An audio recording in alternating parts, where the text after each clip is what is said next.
नमः परमहंसा स्वादित चरण कमल चिन्ह मकरंदाया भक्त जनमानस निवासाया श्री रामचंद्राया यत्र यत्र रघुनाथ कीर्तनम तत्र तत्र कृतमस्तकाञ्जलिं बाष्पवारि परिपूर्णलोचनं मारुतिं नमत राक्षसान्तकम् सीतानाथ समारम्भाम् रामानन्दार्य मध्यमाम् अस्मदाचार्य पर्यन्ताम् वन्दे गुरु परम्पराम् वन्दे गुरु परम्पराम् सर्वेश्वर श्री रघुनाथो विजयते तराम्। उपलब्धिवद अनियमः द्वितीय अध्याय के तृतीय पाद का 37वां सूत्र है। प्रधानस्य तत्कार्यस्य वा कर्तृत्वे तस्य सर्वपुरुष साधारणत्वात् आत्मनश्च सर्वगतत्वेन सर्वत्र सन्निधानाच्च सर्वाणि कर्माणि प्रधानाधिकृतानि सर्वेषां भोगाय स्युः इति पूर्वोक्तलब्धिवद अनियमः स्यात्। कहते सुनिए, आत्मा को कर्ता नहीं मानेंगे तो एक और दोष है। प्रकृति को ही कर्ता माने आप, प्रकृति ही कर्त्री है। यदि आप ऐसा मानेंगे तो और भी दोष हैं। उपलब्धिवद अनियमः, ये सूत्र भगवान कृष्णद्वैपायन व्यास ने प्रस्तुत किया। कहते हैं प्रधान को, प्रकृति को कारण मानो, चाहे प्रकृति का कार्य जो सत्व गुण है, रजस है, तमस है, इसको मानो। ये तो संपूर्ण प्राणियों के प्रति साधारण है। भाई सत्व रजस तमस ये गुण संपूर्ण प्राणियों के लिए सामान्यतया है। और प्रधान जो है प्रकृति जो कहते हैं, सबका शरीर भी पांच भौतिक है, इतनी बड़ी प्रकृति साथ में है। तो कह रहे हैं कि सर्वपुरुष साधारणत्वात्, प्रधान सर्वपुरुष साधारण, प्रधान सबको है। प्रधान में प्रकृति, शरीर में ही प्रकृति सबके पास है। और आत्मा को आपने सर्वव्यापक माना है, इसलिए सर्वत्र संपूर्ण आत्माओं का संपूर्ण शरीरों के साथ सन्निधान रहेगा। तो सभी कार्य किसके द्वारा किए गए हैं? प्रधान के द्वारा किए गए हैं। और आपने कहा है पुरुषो अस्ति भोक्तृभावात्, पुरुष को आप भोक्ता मानते हो। तो शरीर रूपी प्रकृति सबके पास है और सत्व रजस तमस पूरे संसार में व्याप्त हैं। आत्मा सर्वगत है, सर्वव्यापक है। संपूर्ण शरीरों में आत्मा है, संपूर्ण शरीर प्रकृतिमय है, सत्व रजस तमस ये तीनों गुण हैं। तो महाराज गुणों को कर्ता मानोगे, संपूर्ण कर्म गुणों के द्वारा हो रहा है, तो हमारे शरीर में भी सत्व रजस तमस है, आपके शरीर में भी है। तो और करने वाले गुण हैं, तो गुण यहाँ है तो आपको फल होना चाहिए। अच्छा कर्म हमसे हुआ, हमने किसी को मार दिया, पीट दिया, तो पिटाई आपकी होनी चाहिए, क्योंकि गुणों को माना आपने कर्ता, सत्व रजस तमस को या प्रकृति को। तो आपके पास भी है, मेरे पास भी है। सर्वेषां भोगाय, एक दूसरे का फल एक दूसरे को मिलना चाहिए, या सबका फल सबको मिलना चाहिए। इसलिए पूर्वोक्तोपलब्धिवद अनियमः स्यात्। इसलिए पहले जो हमने एक सूत्र बताया था आपसे, नित्योपलब्ध्यनुपलब्धि प्रसंगो अन्यतर नियमो वा अन्यथा, द्वितीय अध्याय के तृतीय पाद का 33वां सूत्र हमने जो बताया था, जो दोष वहाँ दिया था, ज्ञान स्वरूप आत्मा को सर्वव्यापक मानने पर जो दोष हमने प्रदान किया है वही दोष पुनः यहाँ लग जाएगा। और देखिए, शक्ति विपर्ययात्, भगवत्पाद आनंद भाष्यकार जगत गुरु श्री स्वामी रामानंदाचार्य जी महाराज कह रहे हैं, इतश्च आत्मना एव कर्तृत्वम, इसलिए भी आत्मा को ही कर्ता मानना है। आत्मा में कर्तृत्व इस कारण से भी सिद्ध है। किस कारण से? कहते सुनिए, प्रकृति कार्यभूतायाः बुद्धेः कर्तृत्वे कर्तुरेव भोक्तृत्वम् इति नियमात् भोक्तृत्वम् अपि तस्याः एव स्यात्। कहते हैं शक्ति विपर्ययात्, इसके द्वारा बता रहे हैं कि प्रकृति का कार्य जो बुद्धि है उसको आप कर्ता मान रहे हैं। प्रकृति को कर्त्री माने, प्रकृति माने बुद्ध्यात्मक प्रकृति कर्त्री है। बुद्धि भी तो प्रकृति है और उसको आपने कर्ता माना। तो कहते हैं प्रकृति की कार्यभूत, जो प्रकृति की कार्य स्वरूप जो बुद्धि है, बुद्धि रूप प्रकृति को कर्ता मानेंगे तो नियम तो ये है कि यस्य कर्तृत्वम तस्य फल भोक्तृत्वम, जो कर्ता होता है वही फल का भोग करता है। भोजन आप कर रहे हैं तो भूख की शांति, आपके पेट की जो भूख है उसकी शांति होगी। क्षुधा निवृत्त किसकी होगी? जो भोजन करेगा। भोजन क्रिया का कर्ता कौन है? हम हैं। तो भूख किसकी मिटेगी? हमारी न मिटेगी, आपकी तो नहीं मिटेगी। तो यस्य कर्तृत्वम तस्य भोक्तृत्वम, जो करता है वही भोक्ता होता है। हमने किसी को पत्थर फेंक करके मारा तो निंदा हमारी होगी कि आपकी होगी? आप उदासीन हैं, आपने रोका भी और हमने नहीं माना। हमने खूब दान किया, हमने बहुत से लोगों को भोजन कराया, वस्त्र का वितरण किया, तो प्रशंसा हमारी होगी। उसका शुभ फल अथवा अशुभ कर्मों का अशुभ फल हमें प्राप्त होगा, आपको तो नहीं प्राप्त होगा। तो जो कर्ता होता है वही भोक्ता होता है। इसलिए बुद्धि, अगर बुद्धि रूपी प्रकृति यदि कर्त्री है तो उसे ही भोक्ता भी होना चाहिए।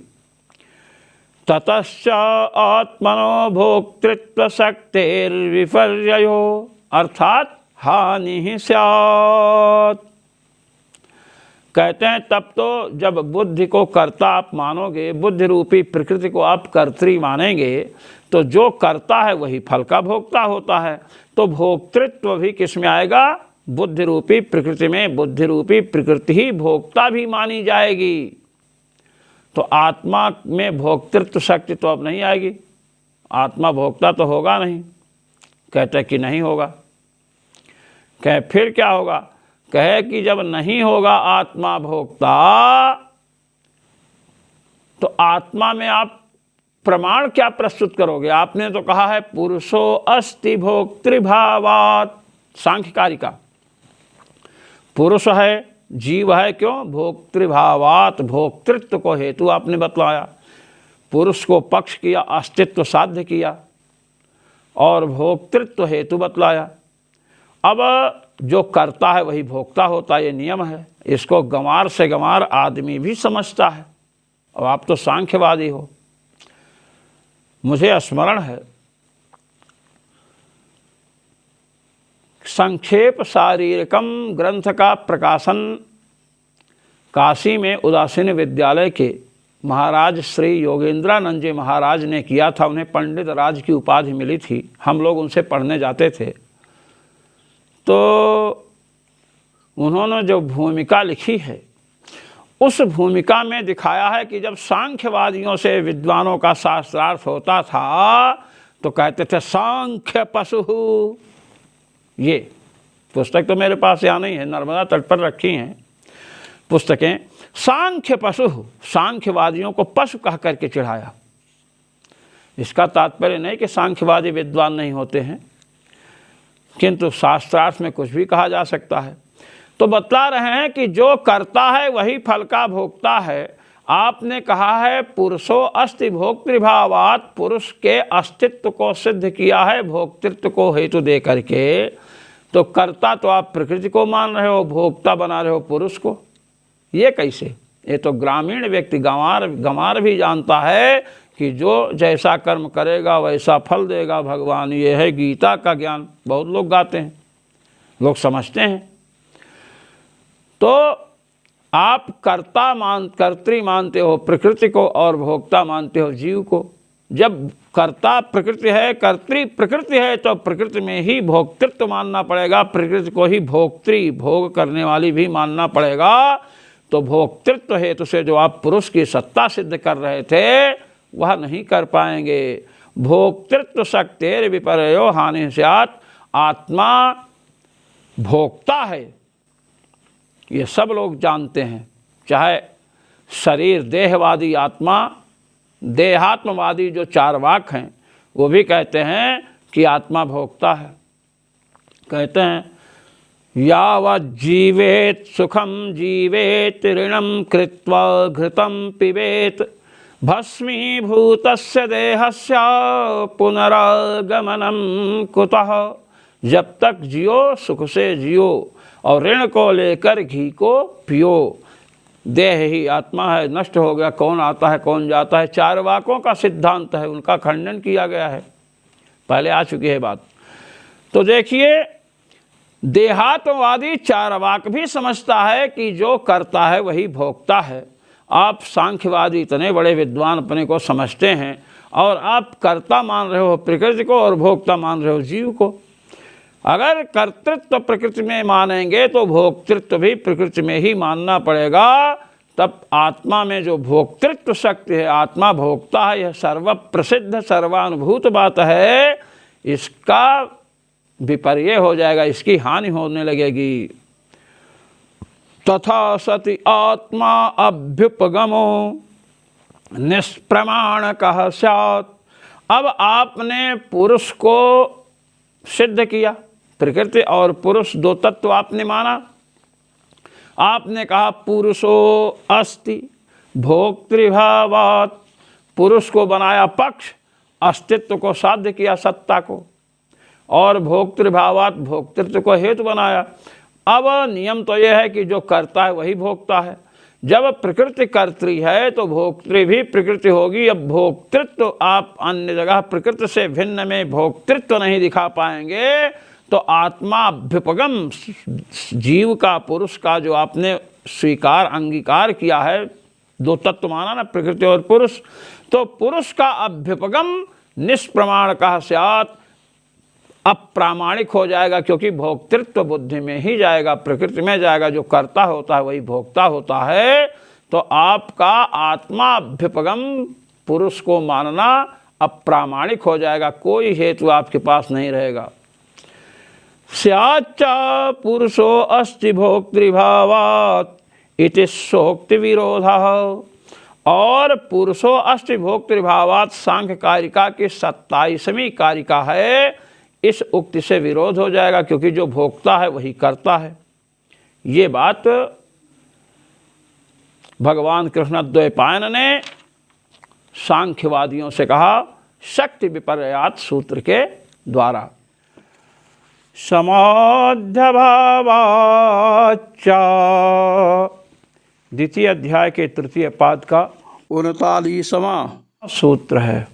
इस पर भगवत पाद श्री स्वामी रामानंदाचार्य जी महाराज के आनंद भाष्य का आनंद ग्रहण करें। इतोपि आत्मनः कर्तृत्वम, कहते हैं इसलिए भी आत्मा ही करता है। किस लिए, किस कारण से? कहते हैं मोक्षोपायतया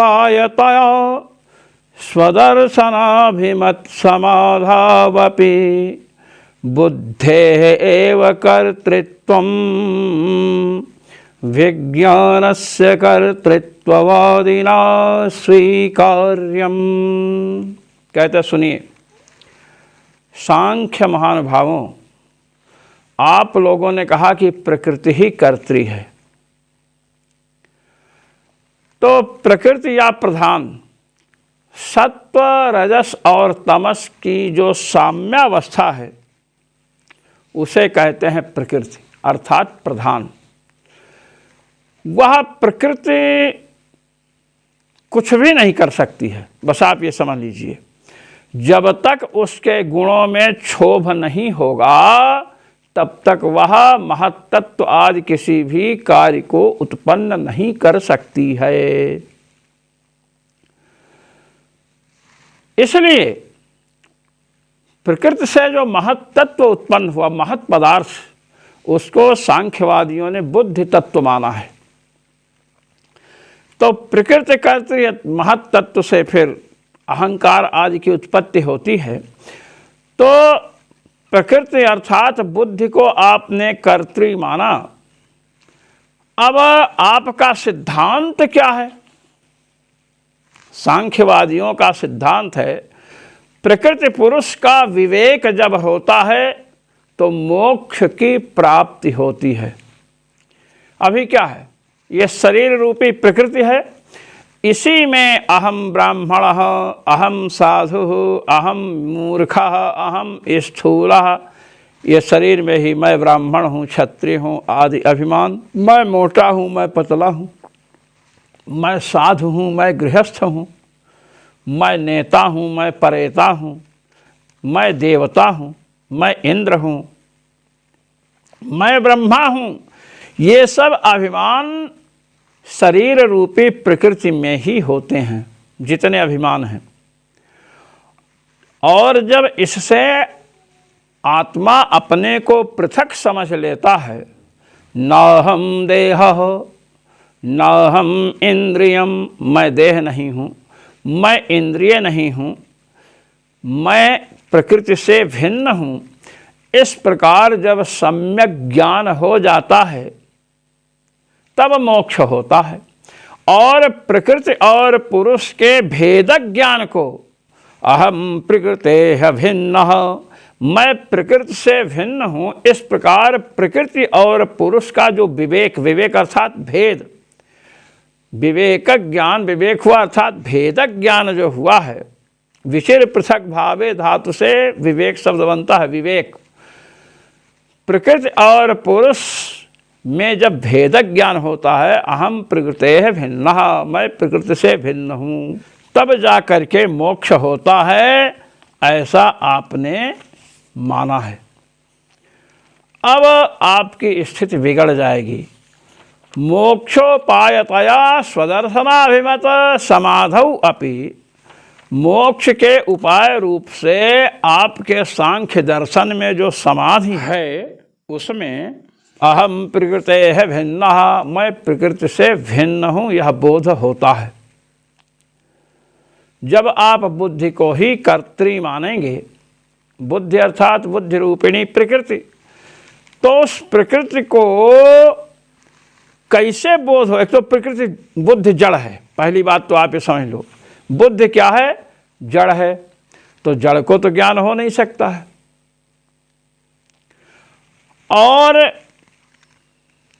घट से भिन्न घट होगा नहीं,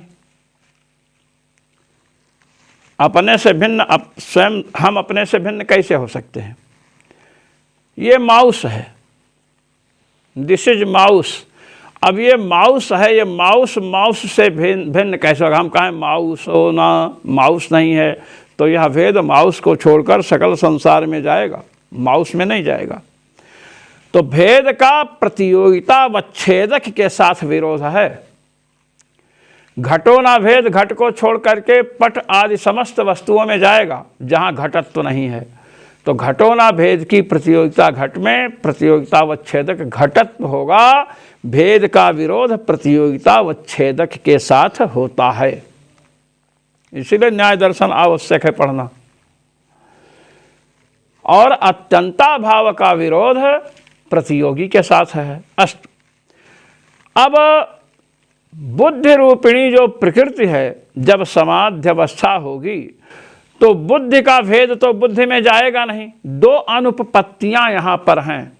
एक तो बुद्धि को, बुद्धि स्वयं प्रकृति है, अहम प्रकृते है भिन्न, मैं प्रकृति से भिन्न हूँ, ये बोध नहीं हो सकता है। समाधि में ऋतंभरा तत्र प्रज्ञा, वहाँ ऋतंभरा प्रज्ञा होती है। ऋतम सत्यम बिभर्ति इति ऋतंभरा, सत्य को ही धारण करने वाली प्रज्ञा समाधि में होती है।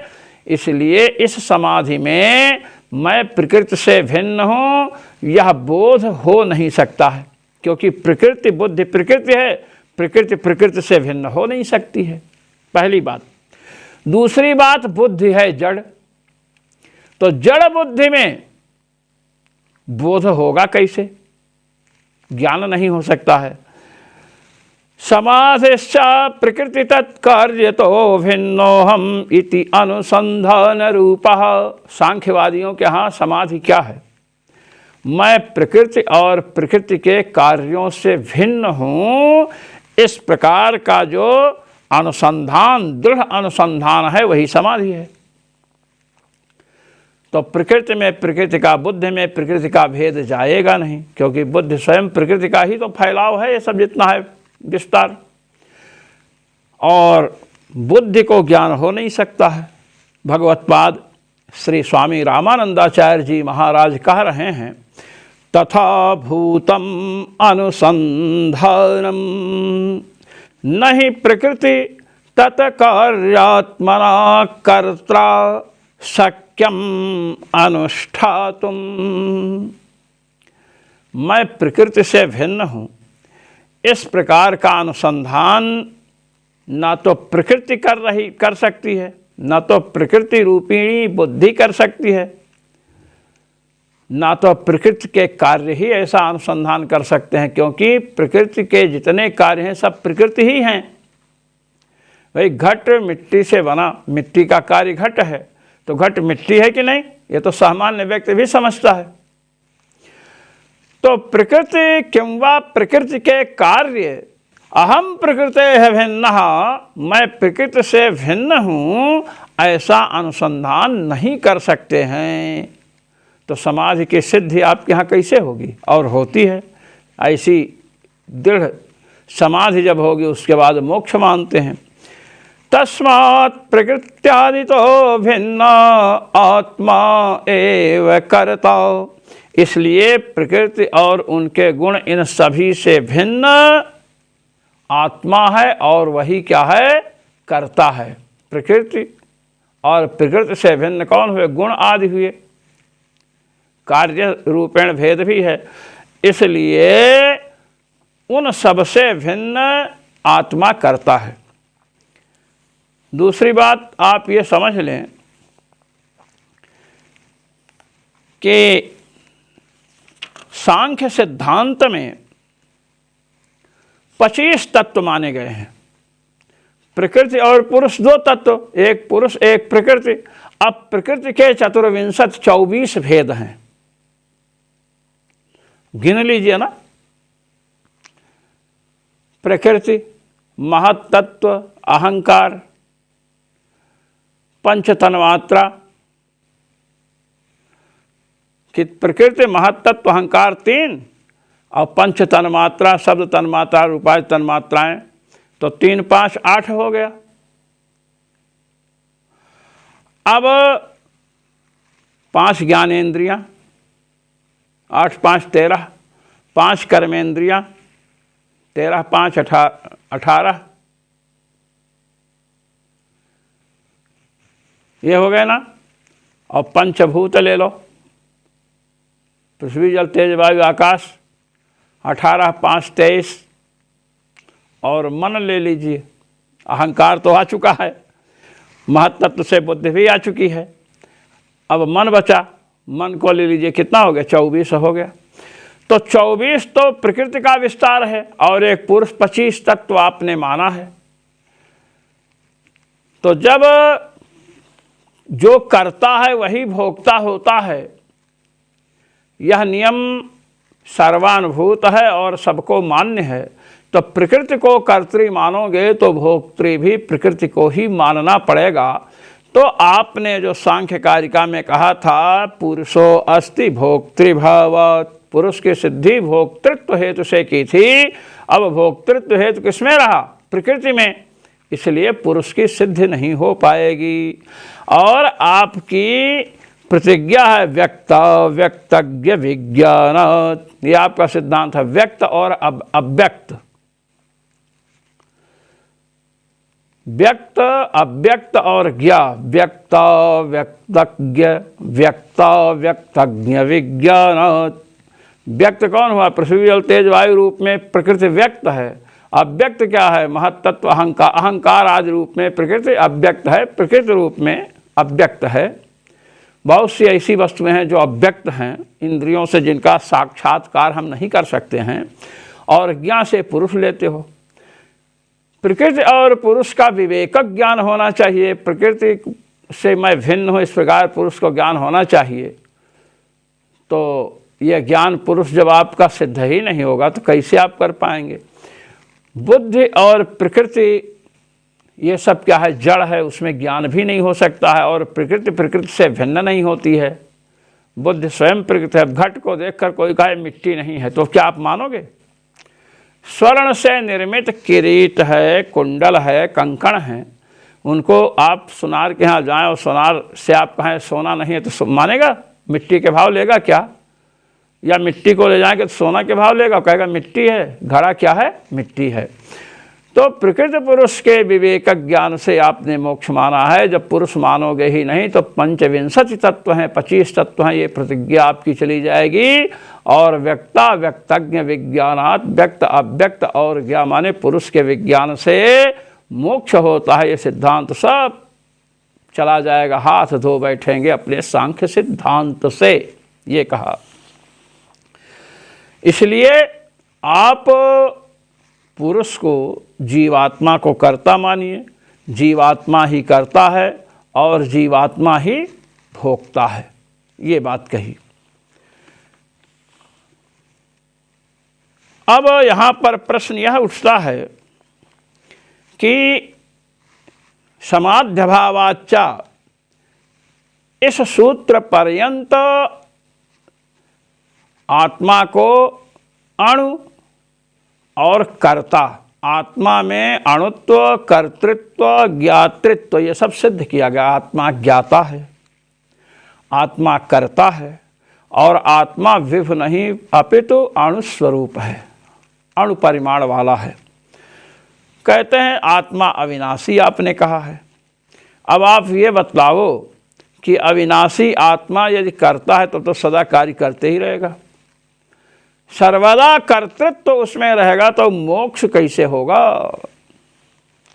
इस पर कह रहे हैं यथा च तक्षो भयथा, द्वितीय अध्याय के तृतीय पाद का 40वां सूत्र है।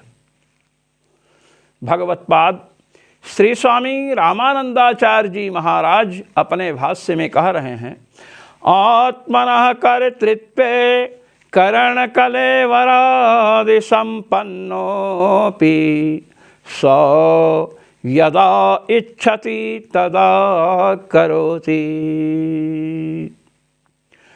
अन्यदा न करोति इत्येवं रूपा व्यवस्था स्वीयेच्छायां सत्यम असत्यम च संभवत्येव।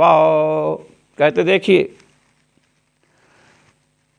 आत्मा करता है और करण कलेवर आदि से संपन्न है। करण कहते हैं इंद्रिय को, आँख है, कान है, ये सब। तो करण कलेवर आदि से संपन्न आत्मा में कर्तृत्व है। अब जिस समय आत्मा इच्छा करेगा उस समय उसमें कर्तृत्व रहेगा, और जिस समय कार्य करने की इच्छा नहीं करेगा उसमें कर्तृत्व नहीं रहेगा। यह व्यवस्था आत्मा की इच्छा के आधार पर सिद्ध रहेगी। कहे कि आपत्ति क्या थी कि आत्मा नित्य है, अविनाशी है, अणुपरिमाण वाला है, विज्ञाता है, करता है, तो आत्मा हमेशा करता ही रहेगा तो मोक्ष कैसे रहेगा। कहते नहीं, आत्मा में कर्तृत्व जो है स्वाभाविक है, किंतु वह कर्तृत्व जब आत्मा इच्छा करेगा तभी कार्य करेगा, तभी कर्तृत्व आएगा, और जब इच्छा नहीं करेगा कार्य करने की तब कर्तृत्व नहीं रहेगा। इस तथ्य को भगवत्पाद श्री कृष्णद्वैपायन व्यास जी जो हैं यथा च तक्षोभयथा इस सूत्र के द्वारा प्रस्तुत कर रहे हैं।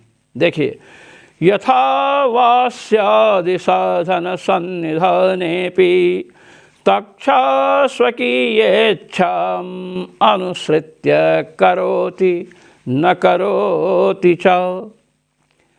अब तक्षा बढ़ई है, बढ़ई आप लोग जानते हैं, कारपेंटर, तो बढ़ई है, उसके पास लकड़ी काटने वाला साधन है। मान लीजिए कुल्हाड़ी है, अब कुल्हाड़ी है तो पेड़ के पास गया, अब उसकी इच्छा हुई कि हम वृक्ष को काटें, सूखा है पेड़, उसको काटना शुरू किया, पेड़ काट करके रख दिया और कुल्हाड़ी लेकर घर को चला। अब कुल्हाड़ी का सन्निधान है, किंतु उसकी उस समय काटने की इच्छा नहीं तो नहीं काटता है, और कोई दुश्मन मिल गया जिसने उसके पिता को मार डाला है, उस दुश्मन को उसे मारने का संकल्प मन में हो चुका है। अपने दुश्मन को देखेगा, तुरंत कुल्हाड़ी उठाया, मारा, सिर कट गया। मारने की इच्छा हुई तब तो मारा, ये तो नहीं कि कुल्हाड़ी पास में है तो सबको मारते काटते चला आवे। किसी साधन का सन्निधान होने पर हमेशा उसका प्रयोग करें ही। भगवान विष्णु सुदर्शन चक्र धारण करते हैं तो क्या हमेशा सुदर्शन चक्र चलाते ही रहते हैं क्या? उंगली में है, शयन कर रहे हैं फिर भी है, और भक्त पर जब विपत्ति पड़ती है तो बिना चलाए वहाँ से चल देगा। अम्बरीश आदि की रक्षा में सुदर्शन जी नियुक्त थे। भगवान श्री राम के बाण हैं, दशग्रीव रावण पर छोड़ा, रावण का वध करके लौट आए तर्कस में। क्या आज के वैज्ञानिकों में किसी में इतनी सामर्थ्य है कि अस्त्र को छोड़ दें और फिर लौटा भी लें, चाहे मिसाइल हो चाहे कुछ भी हो? आज तो नाम मात्र का विज्ञान है। पहले के अस्त्र, ब्रह्मास्त्र छोड़ा भगवान राम ने जयंत के ऊपर, अब जयंत अपने पिता इंद्र के पास गया, ब्रह्मास्त्र लगा हुआ है, अन्य किसी को नहीं मारा, केवल जयंत के पीछे। शिवलोक गया, ब्रह्मलोक गया, किंतु न तो ब्रह्मा जी को, न शिव जी को, न इंद्र को, किसी को नुकसान नहीं पहुंचाया, केवल पीछे लगा है। आज मिसाइल छोड़ी जाती हैं, किसी को गोली मारते हैं, अस्त्र का प्रयोग करते हैं, सामने से हट गया तो सच्चे आदमी को लग जाएगा, उसका प्राण चला जाएगा। किंतु हमारे जो दिव्यास्त्र हैं वे संकल्प के बल से चलते हैं, जिसके लिए छोड़ा गया बीच में कोई आएगा उसको आघात नहीं पहुंचाएंगे। क्या विज्ञान ने आज इतनी उन्नति की है कहने को? अब गिलास, कटोरा, कटोरी, प्लेन बना लिए हैं, किस समय कौन प्लेन कहाँ जल जाए, गिर जाए, कुछ नहीं कहा जा सकता है। हमारे शास्त्रों में कोई भी ऐसा प्लेन यान है जो गिरा हो? पुष्पक विमान जा रहा है, भगवान शिव का कैलाश पर्वत पड़ा तो रुक गया पहले ही। आज का कोई प्लेन, कोई वायुयान है जो पहले रुक जाए? भस्म हो जाते हैं, टकरा जाते हैं, चील टकरा जाए, कोई टकरा जाए तो ध्वस्त हो गए। अभी विज्ञान बहुत पीछे है। हमारे ऋषियों का चिंतन लौकिक विज्ञान में भी अधिक था और पारलौकिक विज्ञान में भी अधिक था। वहाँ तक पहुँचना सदाचार, सम्पन्नता, सत्यवादिता, धर्मपरायणता कारण है। बेड टी पीने वाले ये नहीं कर सकते हैं। अस्तु, तो जिस प्रकार बढ़ई लकड़ी काटने का साधन अपने पास रखता है और जब इच्छा होती है तब लकड़ी को काटता है, तो काष्ठ विदारण कर्तृत्व, काष्ठ को काटने का जो कर्तृत्व है वह बढ़ई में कब आया? जब इच्छा किया तब ना आया, इच्छा किया और काटा तब आया। ऐसे ही जीवात्मा में इच्छा होने पर जो उसे करण कलेवर आदि प्राप्त हैं उनसे कार्य करेगा तो कर्तृत्व रहेगा, और नहीं करेगा तो कर्तृत्व नहीं रहेगा। जो लोग अचेतन प्रकृति को कर्त्री मानते हैं उन सांख्यवादी महानुभावों से पूछ रहा हूँ कि अचेतन प्रकृति में इच्छा तो होगी नहीं, तो जब इच्छा नहीं होगी तो उसके कर्तृत्व का नियामक कौन होगा? किसके कारण से वह कर्त्री नहीं बनेगी? किसके कारण से कर्त्री बनेगी? जड़ में तो इच्छा हो नहीं सकती है। वही कह रहे हैं, अचेतनात्मिकायाः बुद्धेस्तु भोगादीच्छायाः अभावात् न स्याद्व्यवस्था। अचेतन प्रकृति को कर्त्री मानने वाले सांख्यवादियों के यहाँ ऐसा कोई तर्क नहीं है कि अचेतन प्रकृति में इच्छा हो, इच्छा हो तो कार्य करे और ना इच्छा हो तो ना करे। ऐसा तो है नहीं, क्योंकि वो जड़ है, इसलिए कर्तृत्व की व्यवस्था भी नहीं बन पाएगी। अतश्च आत्मनः एव कर्तृत्वं न प्रकृतेस् तत्कार्यस्य वा इति सिद्धम। भगवत्पाद श्री स्वामी रामानंदाचार्य जी महाराज कह रहे हैं कि इसलिए आत्मा में ही कर्तृत्व है, प्रकृति या उसके कार्य में कर्तृत्व नहीं है। प्रकृतेः क्रियमाणानि गुणैः कर्माणि सर्वशः अहंकार विमूढ़ात्मा कर्ताहमिति मन्यते।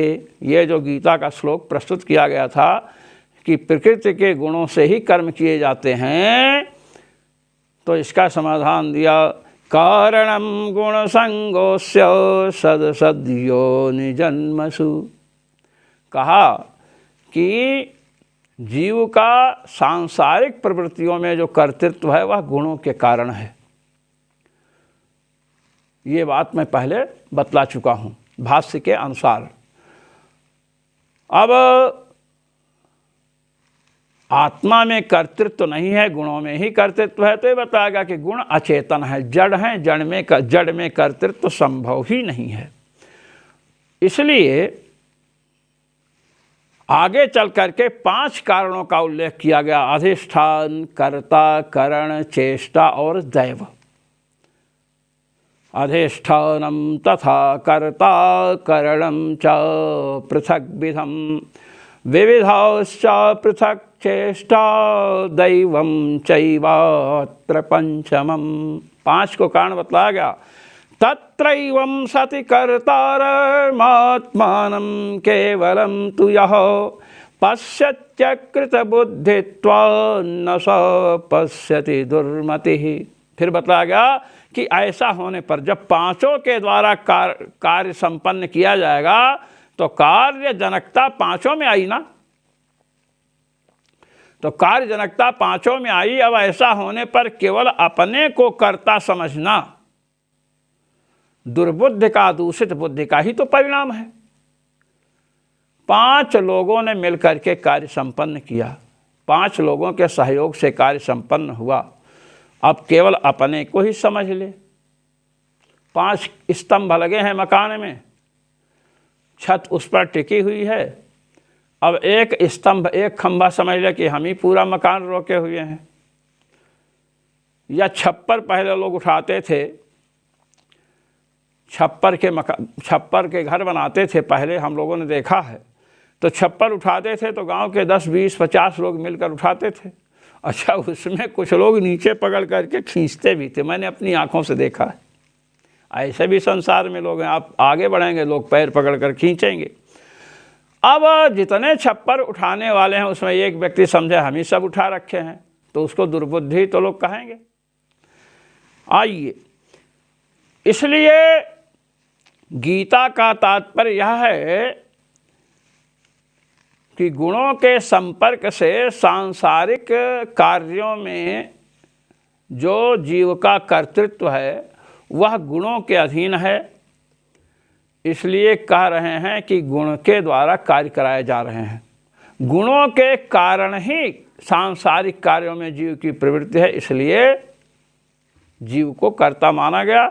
इसको मैंने प्राप्त विवेक न्याय या अन्वय व्यतिरेक से सिद्ध किया है। सांसारिक कार्यों में अब अन्वय व्यतिरेक क्या? देखिए, प्रगाढ़ निद्रा है। प्रगाढ़ निद्रा में या स्वप्नावस्था में, देखिए स्वप्नावस्था में आप हैं, हम हैं। जागृत अवस्था में जो कार्य करते हैं जीव तो वहाँ पर भी रहता है, किंतु हस्तपादादि इंद्रियां वहाँ नहीं है,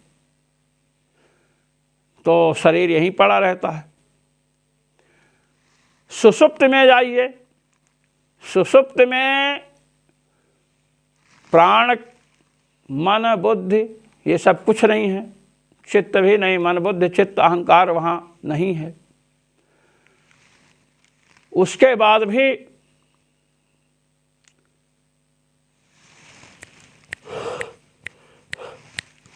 सुषुप्त में अन्नमय प्राणमय मनोमय विज्ञानमय कोश नहीं है, तो वहाँ कोई प्रवृत्ति नहीं होती है। और जहाँ पर ये सब हैं स्वप्नावस्था में, जागृत अवस्था में, तो यहाँ पर जीव कर्ता बना हुआ है। इसको प्राप्त विवेक न्याय कहते हैं। जहाँ पर ये गुण हैं सत्व रज तमस बुद्धि रूपिणी प्रकृति है, वहाँ तक कर्तृत्व है, उसके बाद कर्तृत्व नहीं है। मुक्त अवस्था में जीव में भगवान की जो सेवा का करता है, कैंकर्य करता है, वह कर्तृत्व स्वरूप प्रयुक्त है, स्वरूपता जीव का कर्तृत्व है। भगवत्पाद श्री शंकराचार्य जी महाराज ने कर्ता शास्त्रार्थवत्वात् इस सूत्र में जीव के कर्तृत्व को सिद्ध किया और उसके बाद आगे चल करके कह दिया कि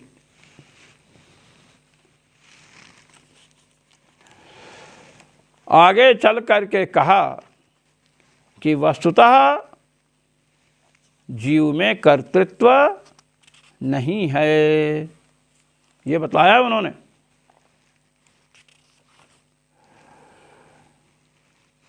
यत्तुक्तम शास्त्रार्थवत्वादिभिर्हेतुभिः स्वाभाविकम आत्मनः कर्तृत्वम इति तन्ना, उन्होंने खंडन किया है।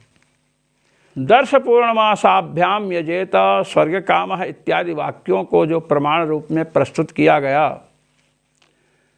कि आत्मा को स्वर्ग के साधन का, मोक्ष के साधन का उपदेश ये विधिवाक्य करते हैं और स्वर्ग साधनम दर्श पूर्णमास यागः, इस प्रकार जब इष्ट साधनता का ज्ञान हो जाता है तो स्वर्ग के संपादन के लिए स्वर्ग का जनक जो दर्श पूर्णमास याग है उसके संपादन में जीव की प्रवृत्ति होती है और उसके बाद वह स्वर्ग प्राप्त करता है।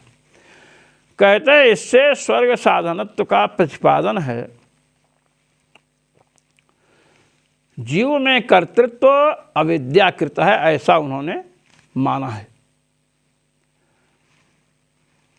और जो ये प्रमाण दिया गया पहले, तदेषां प्राणानां विज्ञानेन विज्ञानमादाय, कि ये प्राणों को लेकर, विज्ञान को लेकर के जीव जाता है। इस पर श्री शंकराचार्य जी महाराज ने कहा कि देखो वहाँ पर इंद्रियादि हैं, बुद्धि है, सधी ही स्वप्नो भूत्वा इमं लोकम अतिक्रामति, सधी ही धिया बुद्ध्या सह, सधी ही बुद्धि के साथ है वह, इसलिए यहाँ जाता है वहाँ जाता है। बुद्धि का संबंध जब तक उसके साथ श्रूयमाण है तब तक यह होता है। और एक प्रमाण प्रस्तुत किया है, तथा च स्मरन्ति, स्वप्न क्या है, जो स्वप्न हम देखते हैं क्या है, कहते हैं इंद्रियाणामुपरमे मनोनुपरतं यदि सेवते विषयानेव तद्विद्यात् स्वप्नदर्शनम्। इंद्रियाणाम उपरमे, बाह्य इंद्रियों की तो उपरति हो गई, पृथक हो गई, और मनो अनुपरतम यदि, मन अलग नहीं हुआ है, अब मन साथ में है, ऐसी स्थिति में जब विषयों का सेवन करता है तो कहते वो क्या है, तद विद्यात् स्वप्न दर्शनम, उसी को सपना, स्वप्न देखना कहते हैं। स्वप्नावस्था में मन साथ में रहता है, इंद्रियां नहीं रहती हैं।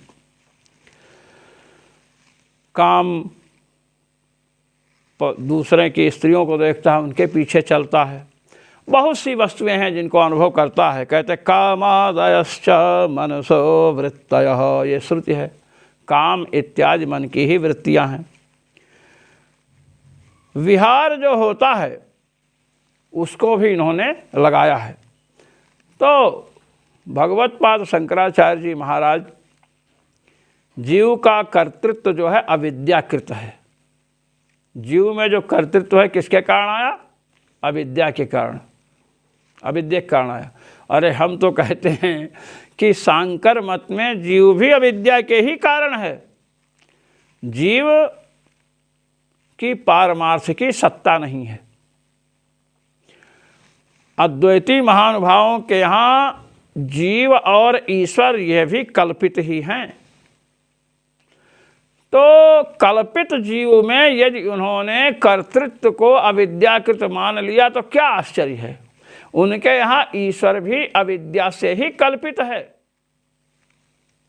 उसकी उपाधि भले ही शुद्ध है, शुद्ध माया जब उपाधि बनेगी तो ईश्वर होगा, किंतु है तो कल्पित ही, पारमार्थिक सत्ता ईश्वर की भी नहीं है। निर्विशेष ब्रह्म को माना। विशिष्टाद्वैत सिद्धांत में सभी श्रुतियों का सामंजस्य है, गीता के वचनों का सामंजस्य दिखलाया गया, और अंतःकरण की शुद्धि भक्ति के द्वारा होती है, और भक्त्या लभ्यस्तनन्या, भक्ति से ही भगवान प्राप्त होते हैं, भक्ति ज्ञान स्वरूपा है। इस प्रकार की चर्चा आई है। अभी तक चल रहा था कर्तृधिकरण, आज कर्तृधिकरण पूर्ण होता है। जो मनीषी महानुभाव भगवत्पाद श्री स्वामी रामानंदाचार्य जी महाराज द्वारा प्रणीत ब्रह्मसूत्र के आनंद भाष्य का श्रवण मनन किंवा निधिध्यासन करते हैं, उन सभी को सर्वेश्वर अनंतानंत ब्रह्मांड नायक रघुनायक श्री राम की ओर से अनंतानंत अनुग्रह और मेरी ओर से सादर सप्रेम। जय श्री राम।